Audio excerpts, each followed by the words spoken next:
नमस्कार मंडळी, आजचा आमचा व्हिडिओ खूप खास आहे कारण आज आम्ही निघालो आहोत एका अशा प्रवासाला जिथे भक्ती आहे, आनंद आहे आणि निसर्गाची साथसुद्धा आहे. प्रवासाची सुरुवात एकदम भारी झाली कारण आज पहिल्यांदाच आमच्या भाऊजींनी स्टेअरिंग हातात घेतलं होतं आणि त्यांनी गाडी चालवली. वाटेत मस्त गरमागरम नाश्ता केला. शरयूला थोडं खेळवलं देखील, शरयूचे थोडे नखरे देखील खेळले आणि आमचा थेट प्रवास सुरू झाला विठू माऊलीच्या पंढरपुराकडे. पंढरपुरात पोहोचलो खरं, पण मंदिरात खूप गर्दी असल्यामुळे आज जाऊन मुखदर्शन होऊ शकलं नाही. पण आम्हाला इथे एक आजोबा भेटले. ते वयस्कर होते, पण त्यांची भक्ती आणि कला पाहून खरंच खूप छान वाटलं. चंदनाचा टिळा ते खूप छान आणि मनापासून लावत होते. त्यात त्यांना आनंद वाटत होता. त्यांचं फार कौतुक वाटलं. एवढंच होते की पंढरपुरात येऊन दर्शन होऊ शकलं नाही, पण माऊली म्हणतात ना, माऊली कोणालाच निराश करत नाहीत.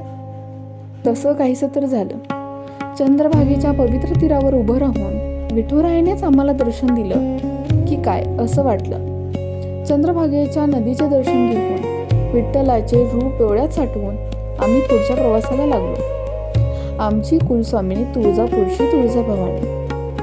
आम्ही तुळजापूरला पोहोचलो. आईची ओटी भरण्याचं सामान घेतलं आणि दर्शनासाठी निघालो. तेवढ्यातच एकदम मुसळधार पाऊस सुरू झाला. पाऊस इतका जोरात होता की आम्ही सगळेजण ओलेचिंब भिजलो. त्यात आमची छोटी शरयू मात्र थंडीने कडकडून गेली. पण आई भाऊनीच्या दारात आल्यावर कसला त्रास, कसला पाऊस आणि कसली थंडी. सगळ्या अडचणी शांत झाल्या आणि आम्हाला अंबाबाईचं दर्शन खूप शांत आणि लवकर मिळालं. मनाला देखील खूप आनंद वाटला. मन प्रसन्न देखील झालं. मनामध्ये एक समाधान होतं की छानसं दर्शन झालं. जणू आई भवानी आमचीच वाट पाहत होती की काय असं आम्हाला वाटलं. तेव्हा दर्शन झाल्यानंतर आम्ही बाहेर आलो. शरयूने हट्ट केला. तो म्हणजे खेळणी घ्यायचा आणि तो पुरवायलाच हवा म्हणून आम्ही खेळणी घेतली.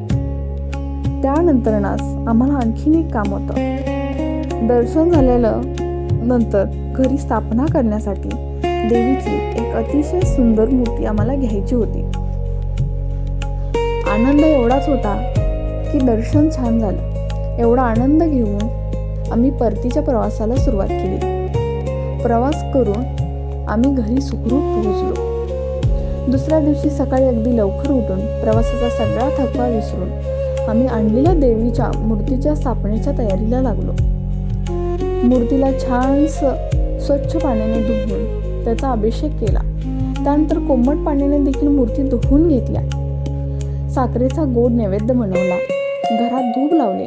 घरामध्ये प्रसन्नतेचं वातावरण निर्माण झालं. असा होता आमचा पंढरपूर ते तुळजापूरचा अविस्मरणीय प्रवास. तुम्हाला हा व्हिडिओ कसा वाटला तो नक्की मला कमेंटमध्ये सांगा आणि चॅनलला जाता जाता सबस्क्राईब करायला अजिबात विसरू नका.